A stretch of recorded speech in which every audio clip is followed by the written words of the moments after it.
नमस्कार मित्रांनो, ठरलं तर मग या मालिकेच्या आजच्या भागात आता सायली हॉलमध्ये बसलेली असते. तीच लक्ष सारखं बाहेर असतं, कारण तिला आता मनात हुरकूर लागून राहिलेली असते की कधी एकदा अर्जुन येणार आहे.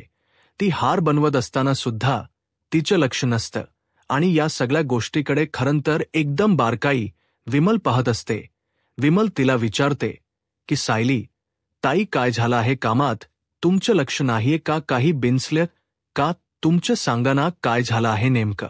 असं देखील आता विचारलं जात असतं.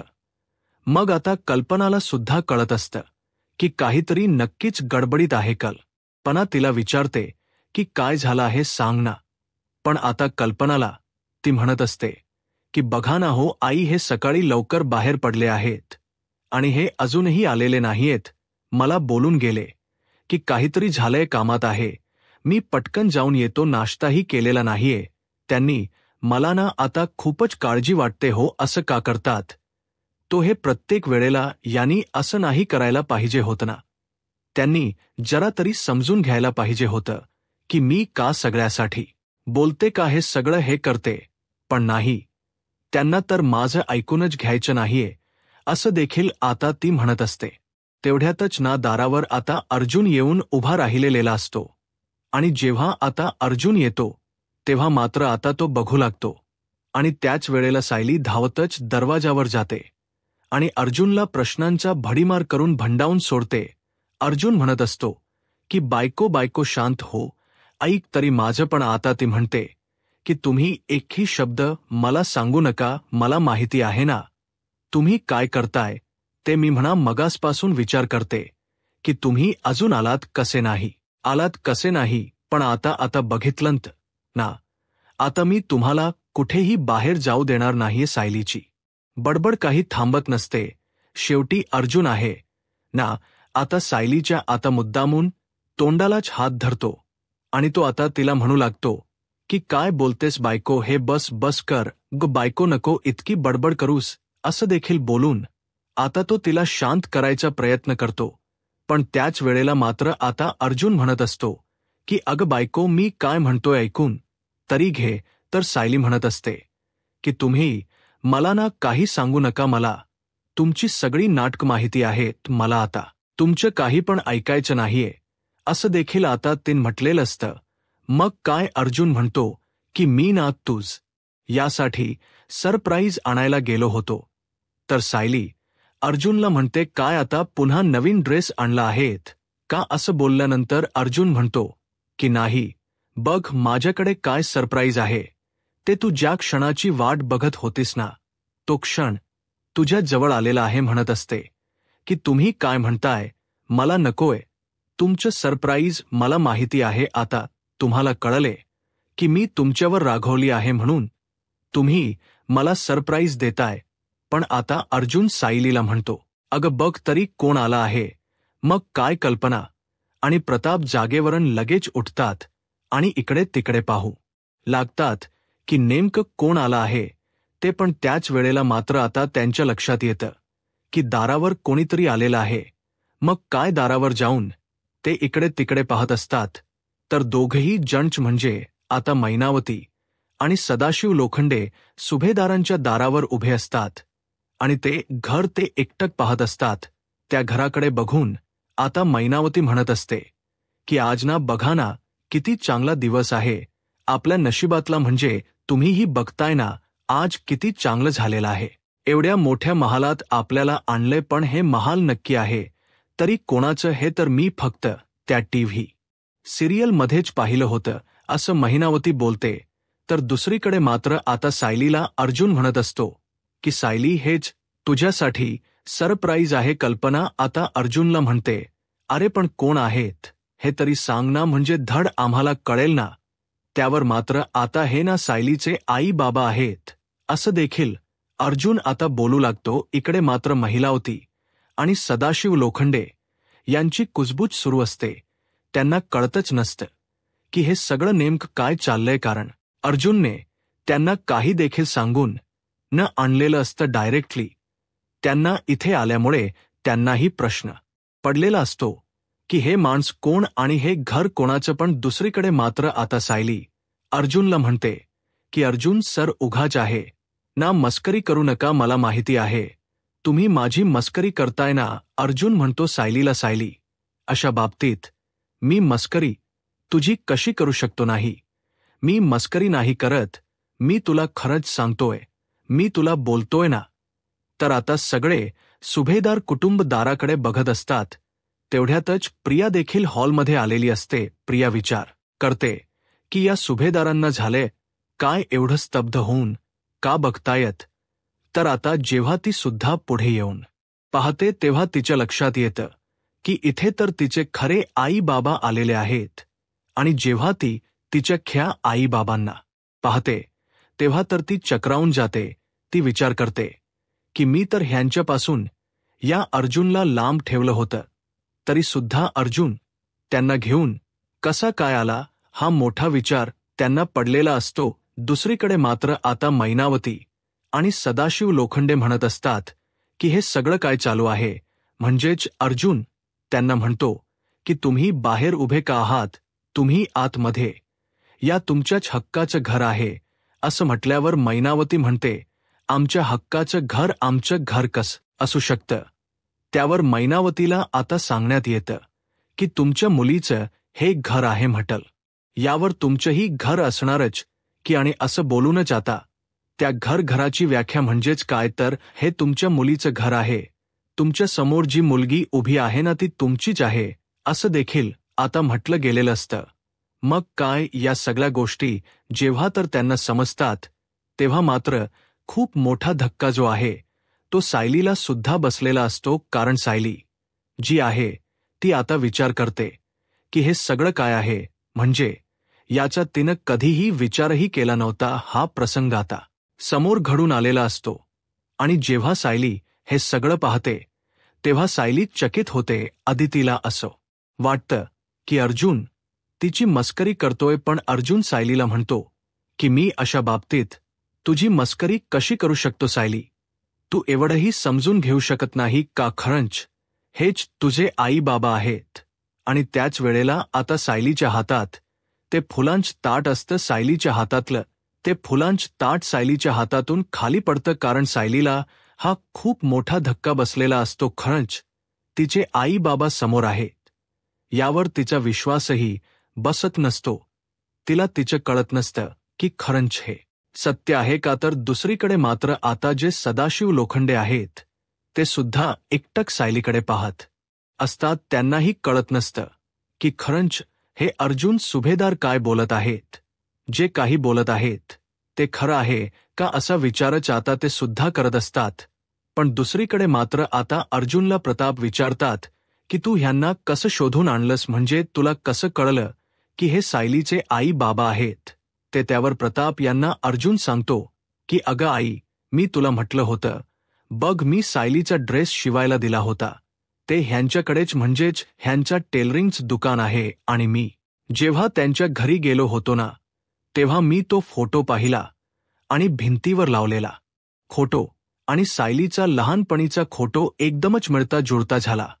आणि मोबाईलमधील तो फोटो आता तो सगळ्यांना दाखवू लागतो. त्यावर आता खात्री पडते की हो खरंच की हे तर सायलीचे आई बाबा आहेत. पण आता सदाशिव लोखंडे म्हणू लागतात की आम्ही कसं म्हणावं की ही आमची मुलगी आहे. ते मग अर्जुन त्यांना म्हणतो की यासाठी सुद्धा माझ्याकडे पुरावा आहे, मी तुम्हाला दाखवतो. आणि असं बोलून तो लगेच बेडरूममध्ये जातो. आणि त्यानंतर आता तो एक फोटो घेऊन येतो की जो की सायलीच्या बालपणीचा असतो. पण मुख्यत्व तो फोटो प्रियाचा असतो, सायलीचा नसतो. आता मात्र जेव्हा हे सगळं तो पाहतो तेव्हा मात्र आता तो फोटो घेऊन तो खाली आलेला असतो. आणि तो फोटो मैनावतीला दाखवतो. मैनावती म्हणते की हो, हीच माझी मुलगी आहे, बरोबर ओळखलं तुम्ही. तर आता अर्जुन सांगतो की मधुभाऊंच्या आश्रमात ही लोक लहानाची मोठी झालेली आहेत आणि तिथेच मला हा फोटो सुद्धा सापडलाय. त्यांनी लहानपणीच्या सगळ्या आठवणी या मुलांच्या जपून ठेवल्या होत्या आणि त्यातूनच तर मी सायलीचे आई बाबा शोधून काढलेले आहेत, असं देखील आता अर्जुन बोलू लागतो. त्यावर मात्र सायली म्हणते की खरंच हे माझे आई बाबा आहेत ना. या गोष्टीवर अजूनही माझा विश्वास बसत नाहीये, म्हणजे माझे आई बाबा माझ्या समोर आहेत, पण मी माझं मन का म्हणायला तयार होत नाहीये, खरंच कळत नाहीये. पण आता अर्जुन म्हणतो की सायली, तुझ्या मनाला आता आवर घाल आणि काही झालं तरी हे तुझे आई बाबा आहेत हे स्वीकार, कारण मी स्वतः त्यांच्या घरी गेलो होतो, तिथे तुझा फोटो पाहिला आहे, असं देखील अर्जुन म्हणतो. आणि त्याच वेळेला आता शिव लोखंडे अर्जुनला म्हणतात की माझी मुलगी सापडायला हवी, यासाठी मी देवाकडे कितीही गारायण गाणं घातलं होतं, म्हणजेच मी प्रत्येक वेळेला देवाकडे हेच म्हणायचो की माझी हरवलेली मुलगी भेटायला हवी. आणि आज चक्क त्या देवाने ऐकलं, माझ्या देवाने माझं ऐकल्यामुळेच आज माझ्या समोर माझी मुलगी आहे. आता सायलीला सुद्धा खरं कळत असतं. सायली म्हणत असते की बरोबर, म्हणजे मी सुद्धा इतके दिवस देवाला म्हणत होते की माझ्या आईबाबांना माझ्याजवळ आण, आणि आज या देवान आपलं ऐकलं. त्याच वेळेला अर्जुन जो काही प्रसंग घडलेला होता त्याबद्दल सांगू लागतो. आणि सकाळी मला घाईतच जावं लागलं, काल मला पैसे द्यायचे होते ह्यांना ड्रेसचे, आणि ते मी विसरलो होतो. त्यावेळेला मी पैसे द्यायला गेलो ना, तेव्हाच मला समोर दिसला. आणि मी जेव्हा तो फोटो पाहिला तेव्हा मला सायलीचा आणि हा फोटो मिळताच होता वाटला, म्हणूनच मी त्यांना विचारले सुद्धा. आता सायली त्या मैनावतीकडे एकटक बघत असते, तर मैनावती सुद्धा पाहत असते मैनावतीला. तर आता या श्रीमंतीची भुरळ पडलेली असते. खरं तर तिला या मुलीबद्दल आणि या सगळ्याबद्दल काहीच वाटत नसतं. तीन हा एवढा मोठा महाल पाहिलेला असतो आणि सोबतच इतकी सगळी माणस. त्याच वेळेला आता सायलीला विमल ही म्हणत असते की बघा, आज खऱ्या अर्थाने तुमचे आई बाबा तुम्हाला भेटलेले आहेत, म्हणजे बघा ना, इतक्या दिवसांची प्रार्थना देवाची तुमची ऐकलेली आहे, असं देखील आता ती बोलू लागते. मग काय सायली म्हणत असते की खरंच बाप्पाने माझी प्रार्थना ऐकली, अगदी माझ्या मनाप्रमाणे केलं. सायलीला आता अर्जुन म्हणतो की जा तुझ्या आई बाबांना भेटून घे. मग काय सायली जे आहे ते तिच्या आई वडिलांना भेटण्यासाठी आता पुढे जाते. त्याच वेळेला आता काका काकू तुम्ही घरी या ना, असं आता अर्जुन म्हणतो.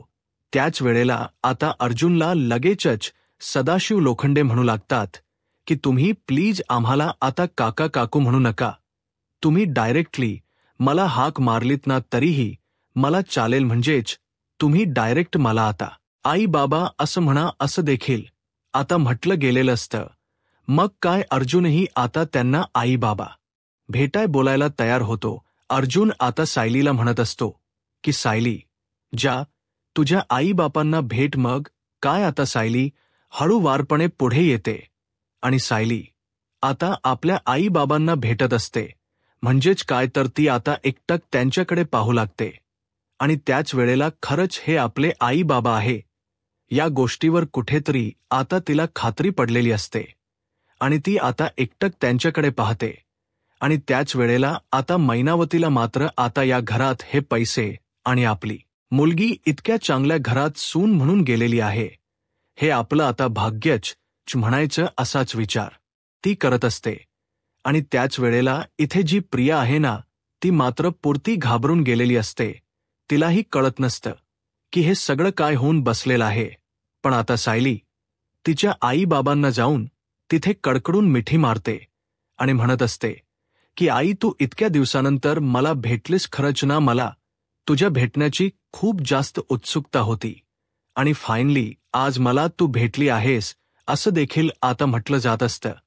त्याच वेळेला आता इकडे पाहायला मिळतं सायली जी आहे ती जाऊन लगेचच मिठी मारू लागते आणि म्हणते की काय झालं, मला तर माझी आई भेटली. आणि त्यामुळे आता तिला तिची आई भेटल्यामुळे ती जाऊन आईला मिठी मारते. आणि आईला मिठी मारूनच आता ती बोलू लागते की या क्षणाची खूप दिवसापासून मी वाट बघत होते, पण आज हा क्षण खरंच ना माझ्या आयुष्यात आला. आणि त्याच वेळेला मात्र आता अर्जुनही त्यांना म्हणतो की मी तुम्हाला कुठेही जाऊ देणार नाही. आज इतके वर्षानंतर तुम्हाला तुमची मुलगी भेटली आहे ना, तर तुम्हाला ना इथेच राहावं लागणार आहे, असं देखील आता ते म्हणू लागतात. मग काय मैनावती तर आता एका पायावर या सगळ्यासाठी तयार असते. मैनावतीला तर आता हे घर आणि हे सगळं काही पाहूनच भुरळ पडलेली असते. यातच आपली मुलगी एवढ्या मोठ्या घरात दिली गेलेली आहे याचा आनंद तिला असतो. ती आता हळूच मिठी मारत असते आणि ती तिला जवळ घेत म्हणत असते की पोरी, खरंच ना, आज कित्येक दिवसानंतर मला तू भेटलीस आणि आज माझं स्वप्न पूर्ण झालं. हे फक्त ना वरवरचं असतं आणि या सगळ्या गोष्टी ज्या आहेत ना त्या बोलूनच आता ती मात्र तिच्या जवळ जात असते. पण दुसरीकडे सदाशिव लोखंडे यांच्या डोळ्यात खरंच त्यांची मुलगी भेटलीये याचा आनंद स्पष्ट दिसत असतो. पण इकडे मात्र ही प्रियाची आईन अगदी प्रियाप्रमाणे दाखवली गेलेली आहे. पैशाना एक नंबरची लोचट. म्हणजेच तिने आता हे घर, हे सगळं पाहिलेलं असतं ना, त्यामुळेच ती तर सायलीला एक्सेप्ट करत असते, सारीला जवळ घेत असते. आणि मुळात अर्जुनने सुद्धा आता या घरात राहायची परवानगी दिली आहे म्हटल्यावर अजूनच आनंद झालेला असतो ना, कारण एवढं मोठं घर आणि या घरात आपण राहायचं यापेक्षा आनंद मोठा कोणता असू शकतो. आणि त्याच वेळेला मात्र आता सायली खूप जास्त रडते, कारण तिचे हे आनंदाश्रू असतात आणि रडून रडूनच तीन आता जाऊन त्या मैनावतीला मिठी मारलेली असते. मैनावती सुद्धा जेव्हा आता सायलीच्या पाठीवरून हात फिरवते तेव्हा मात्र तिची जी काही लक्षण असतात ना ती काही बरोबर दिसत नसतात. म्हणजेच एकदम ना विचित्र असतात. हे सरळ सरळ दिसत असतं. म्हणजेच ती का तिला जवळ करते यामागचं सुद्धा कारण सरळ आणि स्पष्ट दिसत असतं.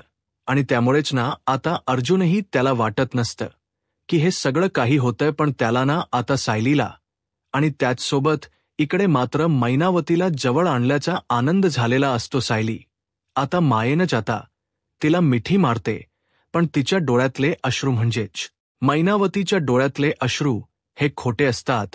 अर्जुन आता त्या दोघांनाही आतमध्ये बोलवतो. त्याच वेळेला सायली आपल्या आईच्याच म्हणजे मैनावतीचा हात धरते आणि मैनावतीचा हात धरूनच तिला आता पुढे घेऊन जाते. तिला आता म्हणत असते की आई, या मी तुम्हाला दाखवते माझं घर. आणि त्याच वेळेला आता ती आपल्या कुटुंबासोबत सगळी ओळख करून देते. म्हणजेच काय तर आता या माझ्या सासूबाई आहेत, हे माझे सासरे. आणि त्याच वेळेला मात्र आता हे सगळं काही बोलल्यानंतर ती आता ओळख करून देते. आणि त्याच वेळेला आता ती प्रताप यांचे सुद्धा ओळख करून देत असताना म्हणत असते की हे माझे सासरे, सासरे कमी पण बाबा जास्त, कारण यांनी ना मला आजपर्यंत खूप छान पद्धतीने सांभाळलं. म्हणजे असं कोणी सुद्धा सांभाळत नाही ना, इतकं छान पद्धतीने त्यांनी मला समजून घेतलं प्रत्येक वेळेलाच. असं देखील ती आता बोलून येना आता सगळे काही जे काही समज आहेत ते सांगू लागते. म्हणजेच तिला आता जे काही वाटत असतं त्याबद्दल तिने डायरेक्टली सांगून टाकलेलं असतं.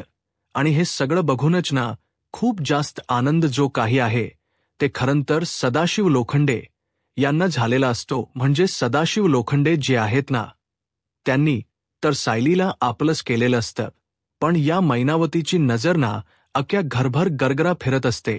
फक्त ती इथे उभी असते, पण तिची नजर, तिचे डोळे जे आहेत ना ते पूर्ण घरामध्ये फिरत असतात. हे सगळं तिचं चालू असतं. तर दुसरीकडे मात्र आता कल्पनात यासोबत प्रतापची ओळख तर सायलीने करून दिलेली असते. सोबतच ही माझी नणंद आहे आणि नंदेची ओळख म्हणजेच अस्मिताची ओळख सुद्धा करून दिली जाते. पण ना इथे मात्र सायलीने ना प्रियाची ओळख काही करून दिलेली नसते. प्रिया सुद्धा ना आपलं तोंड लपवत बाजूलाच उभी असते. विमलची सुद्धा ओळख करून दिलेली असते आणि म्हटलेलं असतं की ही ना विमल आहे, आमच्या घरात छोटं मोठं काम करत असते आणि मला खूप मदत होते हिची, असं देखील तिने आता सांगितलेलं असतं. आणि जेव्हा या सगळ्या गोष्टी ती बोलते ना तेव्हा मात्र प्रिया आपलं तोंड लपवत असते. आता सायलीत या मैनावती आणि सदाशिव लोखंडेला त्यांची खोलीही दाखवते. इथे खाली तुमची खोली असणार आहे असं म्हणते. आणि त्याच वेळेला ना जेव्हा ती खोली दाखवते तेव्हा मात्र आता ती बघू लागते. तर दुसरीकडे मात्र आता पाहायला मिळतो सायली आता सगळ्यांच्या खोल्या दाखवू लागते. आणि जेव्हा सायली सगळ्यांच्या खोल्या दाखवते ना, तेव्हा मात्र आता इकडे ती सगळ्यांना सांगत असते की माझे आई बाबा आलेत ना, त्यामुळेच आता मी हे सगळं काही करत आहे, सॉरी. हा पण त्याच वेळेला ती डायनिंग टेबल, सगळ्यांच्या रूम्स आणि सगळं काही दाखवू लागते. आणि त्याच वेळेला मात्र आता हे सगळं बघून ना अर्जुनही खुश असतो. अर्जुनही विचार करतो की खरंच ना, माझ्या बायकोला जो आनंद मिळायला हवा होता तो आनंद आज सगळ्यांकडून मिळत आहे आणि त्यामुळे तो एकदम सुखावलेला असतो. पण या सगळ्यामध्ये ना प्रियाना स्वतःला खूप जास्त त्रास करून घेत असते आणि ती म्हणत असते की अर्जुनला या सगळ्या गोष्टीपासून मी लांब ठेवलं होतं, पण या सगळ्या गोष्टींच्या जवळ तो अचानक आलाय. पण याला सर्वस्वी जबाबदार ना मला माहिती आहे हा नागराजच असणार आहे. या नागराजने आणि महिप्तने हे सगळं केलेलं आहे आणि ह्यांना ना मी तर सोडणार नाही. असं वाटतं ना की जाऊन तिथेच त्यांचा गळा दाबावा, असं देखील आता ती म्हणत असते. तिची खूप जास्त चिडचिड होत असते, कारण तिचे खरे आई बापा आता या घरात राहायला आलेली असते तात आणि त्यामुळे ना तिला आता खूप जास्त राग येत असतो. तर पुढील भागामध्ये आपल्याला पाहायला मिळतं सगळी जण हॉलमध्ये बसलेली असतात. त्याच वेळेला कल्पना म्हणत असते की बरं झालं तुम्ही आलात आणि मला ना असा आनंद झालाय ना की दिवाळीच्याच वेळेला तुम्ही आलेला आहात. म्हणजे सायलीला हा जो आनंद आहे ना तो दिवाळीच्या आधीच मिळालाय. खरं तर दिवाळीला तिच्या आईबाबत या सोबत असतील, हे किती चांगली गोष्ट आहे ना. प्रिया ही तिथेच बसलेली असते, कारण तिला ना यांचं बोलणं ऐकायचं असतं. पण मैनावती प्रियाला बघताना लगेच जागेवरून उठते आणि म्हणत असते की काय ही मुलगी, की या मुलीला कुठेतरी पाहिलेलं आहे. प्रिया तिथून पळ काढत असते, पण ती तिला थांबवते आणि म्हणत असते की तू कुठे चाललीस, मला माहिती आहे ना मी तुला पाहिलं. आणि असं बोलून ती आता सदाशिव लोखंडे यांना म्हणते की हीच मुलगी त्या दिवशी आपल्या दुकानाच्या बाहेर आली होती. कपडे तर शिवायचे नव्हते, पण वेगवेगळ्या चौकशा करत होती. मग अर्जुन देखील आता संशयाने प्रियाकडे पाहू लागतो. आता पुढे काय होईल हे पाहायला आत्ताच माझा महाराष्ट्र या यूट्यूब चॅनलला सबस्क्राईब करा. धन्यवाद.